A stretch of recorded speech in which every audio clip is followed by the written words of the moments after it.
영화금속이란 자동차 주물 부품 업체의 2022년도 상반기 실적을 그 다음에 2021년도 그 실적을 적자 분석을 함으로써 원가 회계와 스루풋 회계의 근본적인 어떤 차이점을 더 부각시켜 보고자 합니다. 이 회사가 그 3연속 그 적자 행진을 하고 있는데 어떻게 하면은 흑자로 돌아설 수 있느냐, 뭐 그런 생각도 좀 해보는 시간으로 좀 가져보도록 하겠습니다. 하단에 나와 있는 내용 참조해 주시고요. 내용이 좋았다고 생각하시면 구독, 좋아요 부탁드리고, 또한 1.5 배속을 보시면 편하실 거라고 생각이 됩니다. 먼저 2022년도 그 상반기 실적을 잠정 실적입니다. 아직 상반기 사업 보고서가 공시되지 않았습니다. 잠정 실적인데요. 매출이 14.7% 증가했고, 매출원가 및 판관비, 영업비용이라고 명명을 하고 13.4% 증가했습니다. 그러니까 매출액이 더 증가했으니까 이익이 좀 더 나야 되는데, 작년부터 그 영업 적자로 되어 있기 때문에 적자 폭이 21.4%가 감소했습니다. 그 다음에 전년도 그 연간 3년간의 그 손익, 원가 회계 손익 내용을 보면은 매출이 31.3% 증가했는데 매출 원가는 무려 37.3%가 증가해 가지고 적자가 82억 원 났습니다. 매출 총이익이 535%나 크게 하락을 했습니다. 영업이익은 163억 원으로서 적자가 170% 가까이 크게 증가를 했습니다. 이런 상황인데 올해는 그래도 이 영업 비용이 조금 매출액 증가보다는 덜 증가했다는 게 조금 이 손익 구조 개선이 되고 있지 않느냐, 이렇게 이제 생각이 들긴 듭니다. 그런데 그 모기업이 그 삼신정밀이라는 곳인데요.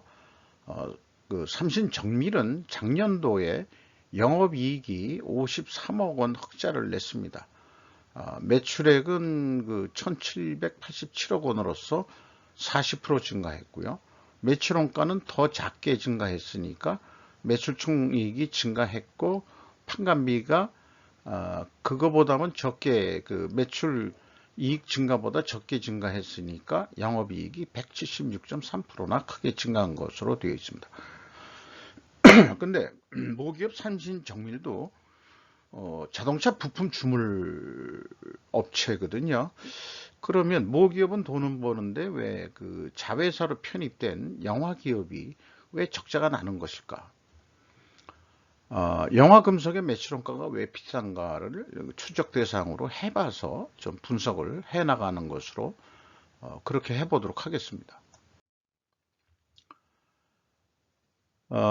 뭐 말씀드린 대로 그 자동차 부품 주물업체고요. 그 주가부터 좀 먼저 소개를 해드리면은 1205원인데 2021년도 말보다는 410원이 그 하락을 했고, 그 다음에 이 작년도에 그 자기 주식이 그 취득, 그러니까 요게 이제 마이너스로 되시니까 처분을 한 겁니다. 이게 그 47억 원어치를 그 처분했는데, 평균 매각 단가는, 그 처분 단가는 1966원이니까 거의 2,000원 선에 가격이 올랐을 때 팔았습니다. 요게 돈이 부족해서 의도적으로 매각을 한 건지 어떤지는 불분명합니다. 그러나 이 기업이 일반적으로 적자 나는 것을 보충하기 위한 그런 것이 이 전환사채에 의한 자본 증가도 도구로서 이용하고 있는 것으로 나타납니다. 여기까지 봤을 때, 여기까지 정보로 봤을 때 영화금속과 삼신정밀 간의 특수거래에 적자에 큰 영향을 미치는 원인이 있다고 우선 가정을 해보는 것으로 하겠습니다. 그런 이제 분석을 좀 그동안에 쭉 해오면서 느낌이라는 게 있습니다. 어떤 직관이라든지 그러면은 이게 분명히 뭔가 그 쌍방 간의 거래에 말하자면 그 가격 어떤 페이버를 준다든지 또 강제적으로 가격을 싸게 산다든지 그런 영향이 있을 거라고도 생각이 듭니다. 2021년도 스르풋으로 그 분석을 해보면은 매출이 31.3% 증가했는데 2021년도에 매출 재료비는 무려 54.4%나 증가했습니다. 그래서 그 스르풋은 1.6%로 그 감소했고요. 스르풋률은 무려 10%가 이제 하락이 됐습니다. 그 다음에 이제 운영비용은 13.1%가 그 증가를 했죠. 그래서 TOE 생산성은 0.81로서 0.9, 2020년도부터 0.9였는데, 더 그 큰 폭으로 한 0.09포인트 정도 크게 하락했습니다. 영업 손실이 183억 원으로서 원가회계 영업 손실보다 거의 20억 가량이 더 손실이 난 금액입니다. 이것은 가공비 배부 재고 자산이 적자가 나는데도 불구하고 재고를 크게 증가시켰기 때문입니다. 그리고 이와 같이 재료비의 큰 폭 인상이 이제 스르풋률의 10% 하락의 원인인데, 이 스르풋열보다 운영비용 증가율이 더 높으면 이제 이게 스르풋 증가가 아니고 이제 마이너스 10%죠. 그런데 이제 운영비용은 13.1%니까 그 갭의 차이는 거의 23% 차이가 난다고 볼 수 있겠죠. 이런 그 시그널은 사업을 여기서 중단해야 된다. 가격을 협상하기 전까지는 우리 납품 못하겠다 하고 손발 들고 이제 자빠져야 된다. 한마디로 노조 아사키들만 이렇게 파업을 하고 뭐 바닥에 들어눕는 식으로 이 말하자면은 회사의 어떤 이 기물에 점거를 해가지고 농성을 부리는 거와 마찬가지로 회사 영업을 하는 영업 직원은 뭐 그 납품 완성차 메이커에 가서 들어 누워야 되는 거 아닌가 하는 생각이 날 정도네요. 뭐 여담인 거고요. 그리고 이런 질문을 하게 됩니다. 재고자산 명세를 보면 왜 수주 생산 판매 업종에서 인벤토리는 계속 증가해야 되느냐. 수주를 받은 다음에 생산한다고 이 회사는 설명을 하고 있거든요. 그런데 왜 그 재고가 늘어나냐 이거예요. 수주한 양보다 더 생산했다. 저쪽 그 완성차 메이커에서 그 발주량을 줬는데 그거를 생산하려면 주물이라는 것은 어떤 그 배지 로트 크기가 있기 때문에 그거만큼 주물을 불 수가 없다라고 이제 생산 공장은 변명을 할 것 같은 느낌이 이미 들어옵니다. 뭐 그런 것도 있겠지만 직원하고의 직원 수하고의 그 관계도 있습니다. 직원들을 놀릴 수는 없다. 뭐 이런 생산 공장장의 입장도 있을 수 있는 거니까요. 어쨌든 이게 주문 생산을 하면서도 이렇게 50억 정도가 크게 증가한다는 것은 돈이 여기에 계속 묶여 있다는 얘기가 되는 거거든요.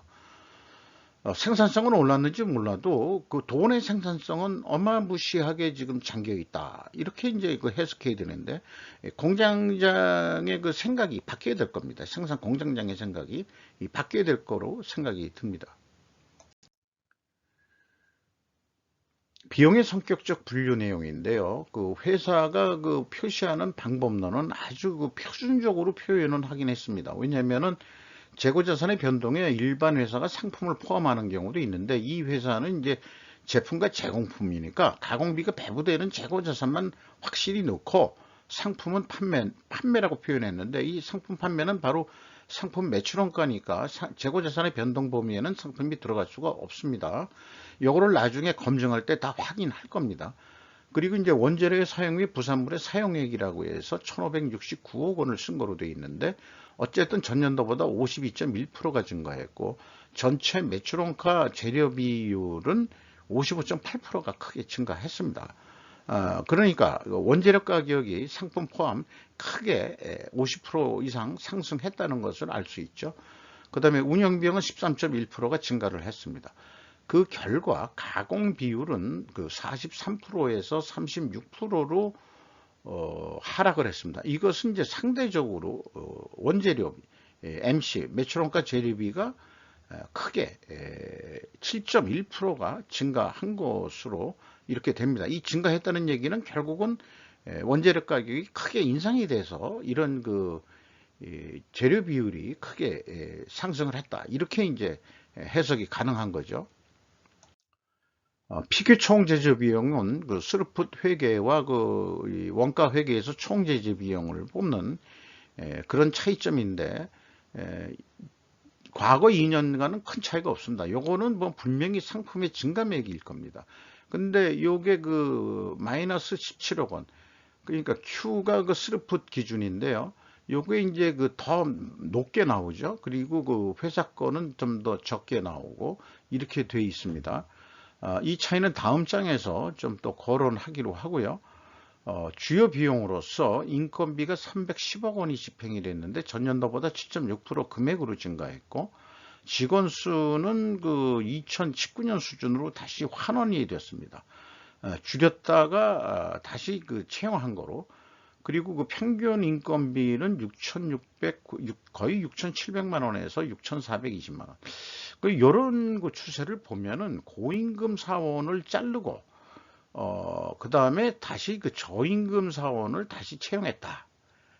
만약 생산직이라면은 장기 근속자가 그 연봉제 식으로 해서 금액이 너무 높으니까 이제 아니면은 순리적으로 그 정년퇴직 시기가 돼서 나갔는데, 나가가지고 버텨보려고 해도 더 이상 안 되겠다 해서 다시 신입사원을 뽑아라. 그러니까 이제 1년 간격을 두고서 이렇게 그 직원을 다시 충원한 것으로, 그렇게 이제 소설 같은 해석을 해볼 수 있겠습니다.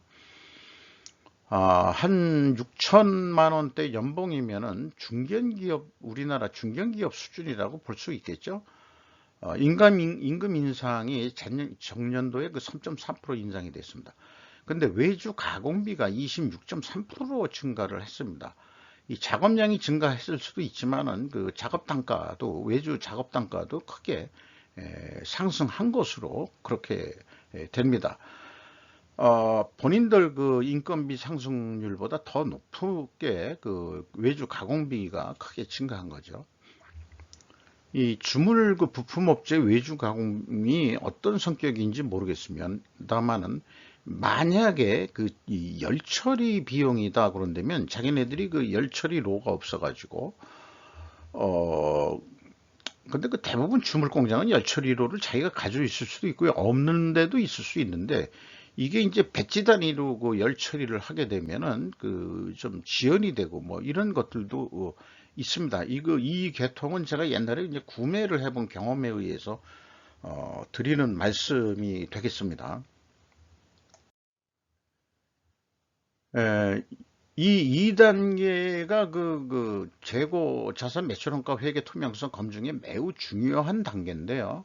이 단계대로 해석하면은 일본은 이제 말하자면은 스루풋 회계에서 기준으로 가지고 있는 WCI 그 증가액이 되겠는데, 플러스로 여기서 55억 이익이 증가가 아니고 재고가 증가했으면은 이게 동일한 금액으로 비성분에서는 마이너스 55억 원으로 표현돼야 되는데 37억 원이죠. 그러니까 17억 원 차이 있는데 상품의 증가액이 있습니다. 그것을 가감해 줘도 17억 원 차이 있고요. 전년 과거 2년간은 일치합니다. 그러니까 2021년도에 와서 갑자기 17억 원의 차이가 있는데, 요대로 해석하면은 비성분에서 마이너스 37이니까 원래 마이너스 55가 돼야 되는데 매출 원가를 반대적으로 증가시켰다는 얘기가 되죠. 그래서 매출이익이 적게 나오도록 조정했다라고 해석할 수밖에 없습니다.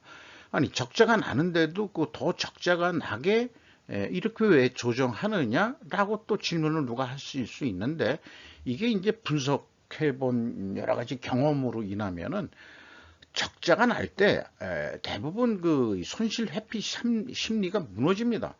어떤 심리학자들이 손실에 대한 임팩트 충격도가 이익의 증가액하고 그 다음에 손실의 증가액이 같은 금액이라고 해도 정신적인 충격파는 2배 이상 높다 해가지고 그래프로 S곡선을 그리는데 밑으로 마이너스로 될 때는 깊이 파이는 S곡선을 그려서 이 심리학자들이 얘기는 합니다. 그런데 그런 심리학자들이 손실 회피 심리가 있는데 왜 그러면은 임팩트가 더 높음에도 불구하고 손실이 더 나게 만드느냐 그러면은, 이건 제가 새로운 심리학자나 이론을 또 하나 가정을 만들어야 될 것 같은데요.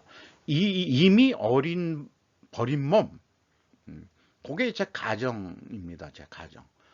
이미 버린 몸이면은 막 몸을 굴린다는 얘기죠. 그러니까 적자가 날 때, 더 적자를 더 내. 할 수 없어. 이런 거 아니냐, 이게. 근데 이건 의도적인 금액일 거다, 이게.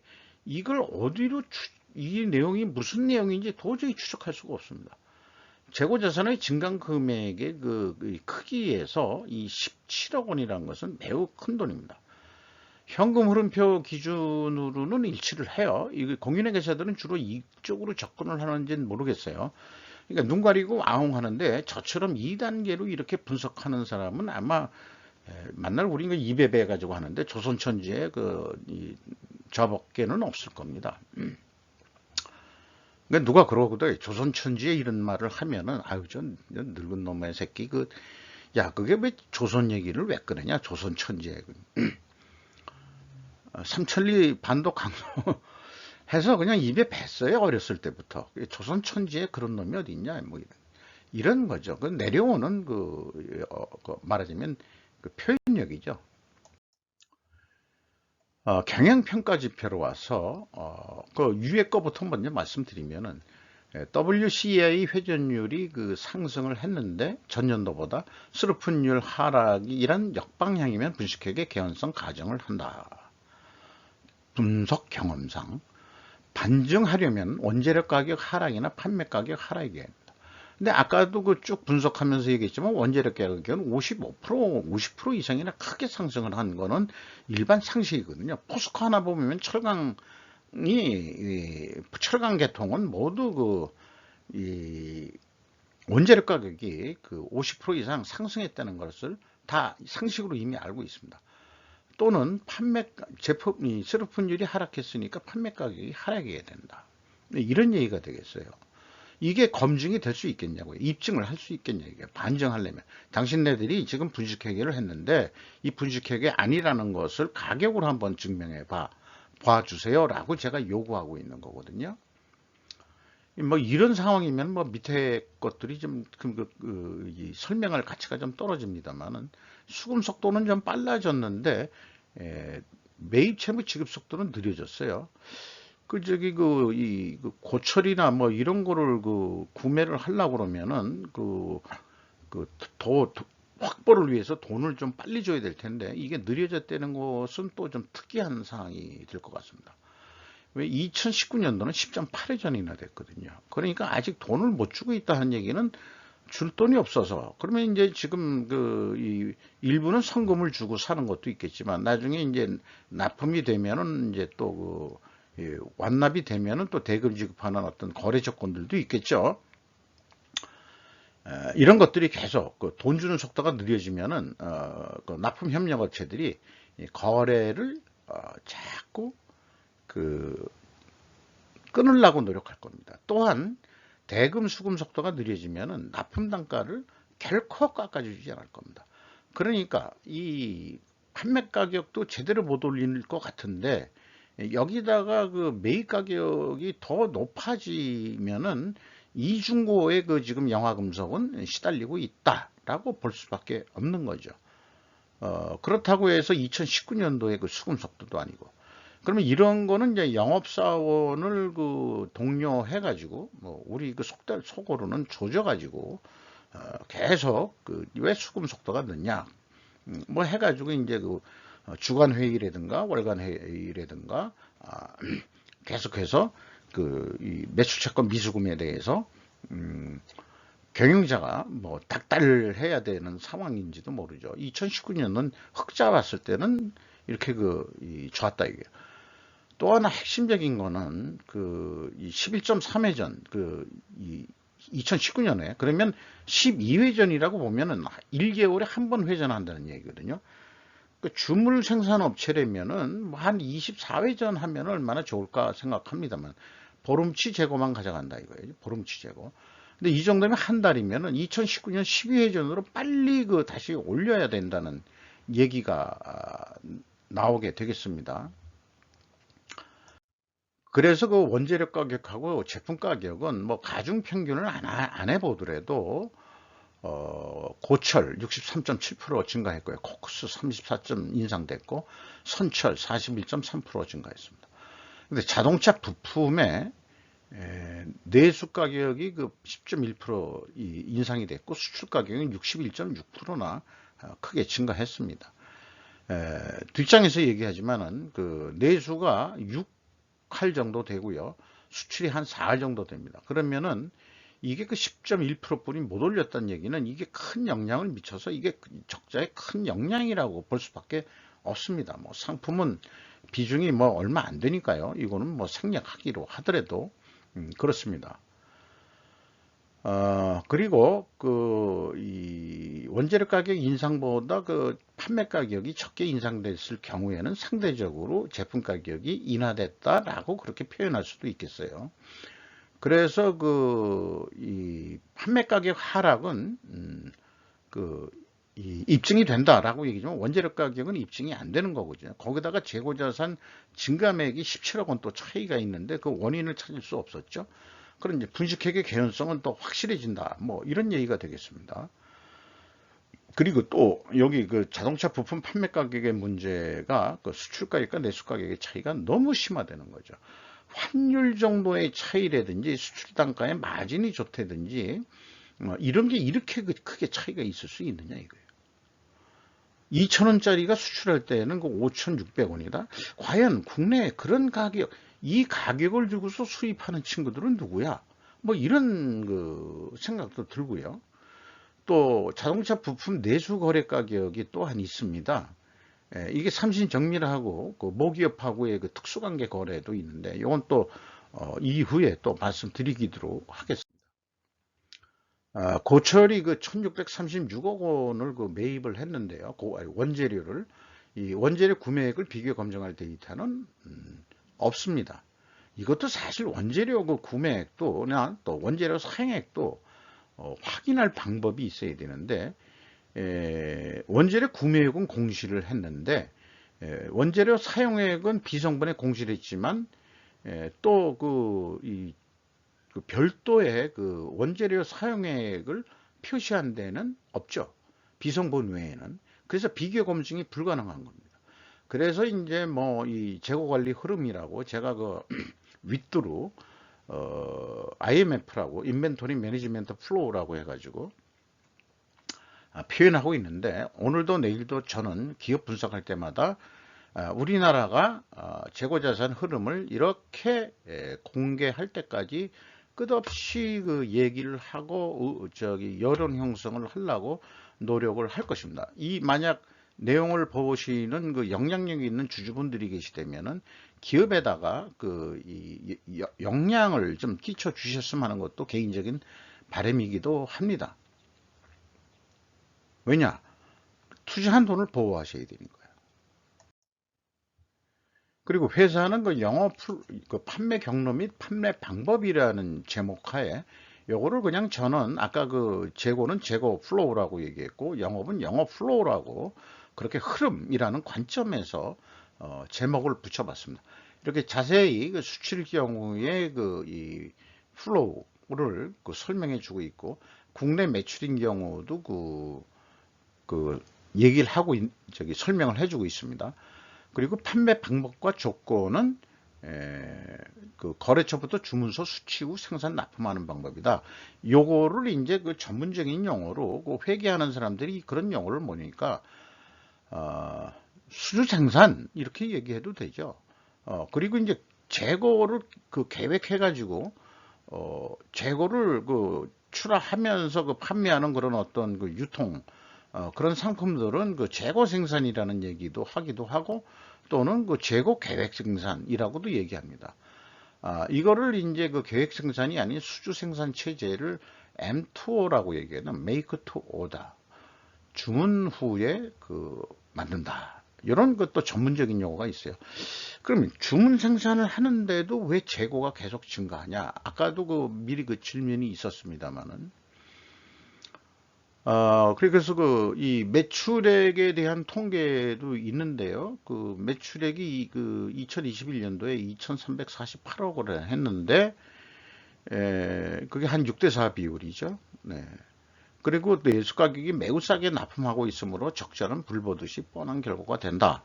라고 어떤 이 적자 원인을 쭉 이제까지 분석하면서 나름대로 찾았다, 이렇게 볼 수는 있겠어요. 이 대목에서 이제 일반론을 다시 좀 얘기를 하면은, 이 재고 회전율 상승을 좀 목표로 해야 되지 않겠냐. 제약이론 경영 쪽에서도 SN트리라고 전력과 전술 트리라는 데에서도 재고 회전 경쟁력을 큰 2순위, 1단계의 기업이 성장하기 위해서는 재고 회전 경쟁력을 가져야 된다.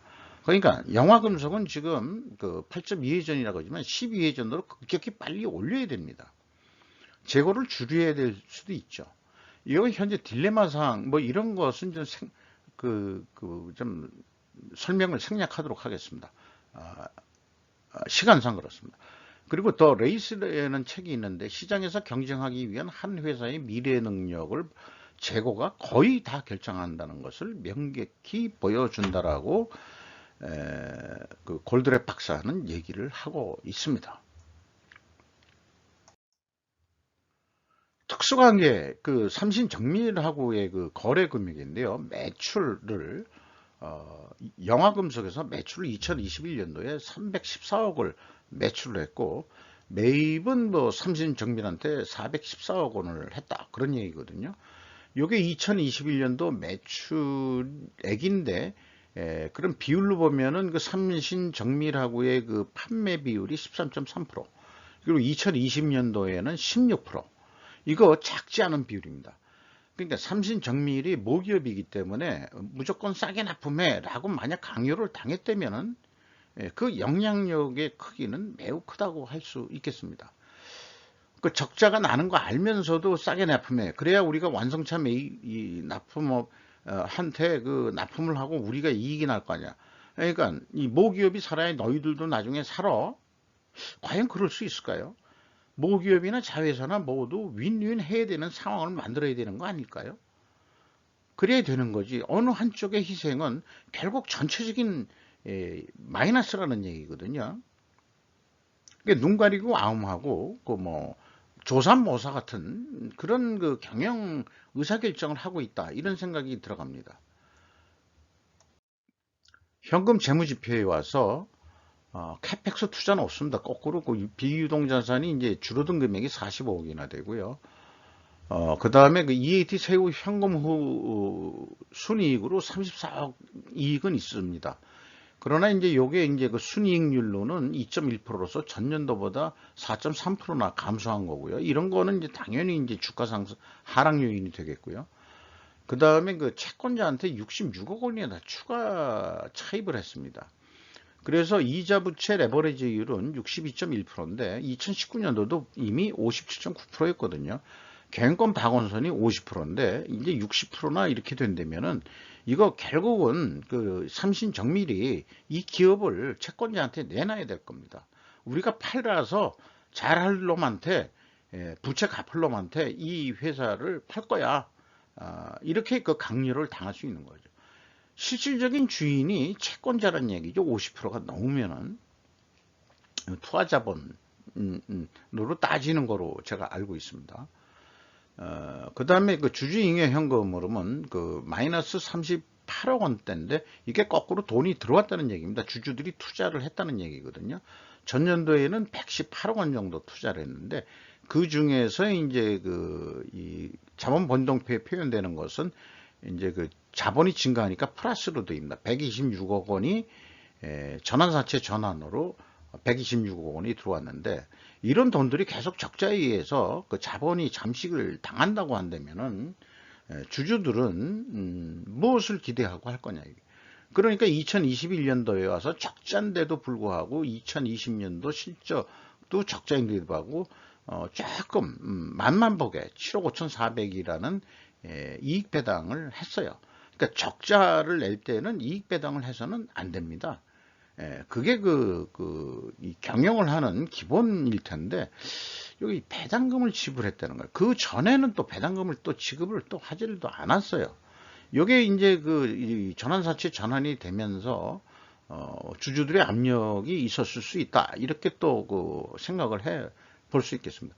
자기 주식 그 처분에 대해서는 이미 말씀드렸습니다. 앞장에서. 그래서 최종 133억 원, 134억 원의 현금을 잃어버렸습니다. 134억 원의 현금을 불에 태워버렸다라고 저는 표현하기도 합니다. 현금 보유율은 매우 궁색할 지경입니다. 2.5%, 작년도에 5.1%였는데 재작년도에 2.5%로 현금 버퍼가 간당간당하는 그런 입장이니까 매입 채무 돈도 제대로 못 주고 있고 수금 속도가 좀 빨라진 것 같지만 그것도 아니고 돈 쓸 때는 재고에다가 55억이 또 쟁겨 있고 뭐 이러니 이 돈이 딸릴 수밖에 없는 거죠.